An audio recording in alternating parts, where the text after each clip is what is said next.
এই রকস্টার টার্মসটা এটা সাকিব খান থেকে এসেছে। গল্পটা আমরা মেক করেছি। সাকিব খানকে আসলে কাস্ট ডিরেক্টরই করেন।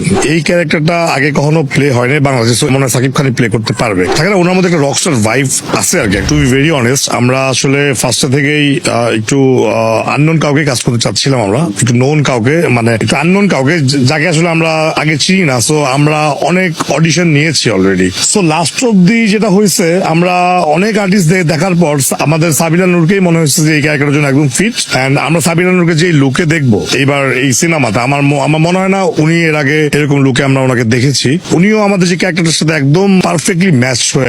খেলা তো জমে গেছে।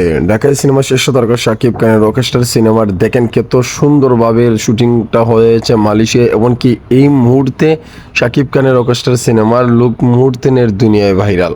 এটা দেখে অনেকে প্রশংসা করছে আমাদের শাকিব খানের লুক দেখেন। মালয়েশিয়ায় কিন্তু এত ভালো প্রফেশনাল ভাবে যে কাজগুলো করে আছেন সম্পূর্ণ। তারপরে এখন বাংলাদেশে শুটিং হচ্ছে উড়াদুরা রাত 3টা পর্যন্ত, টানা 24 ঘন্টার রকস্টারের শুটিং করছে শাকিব খান।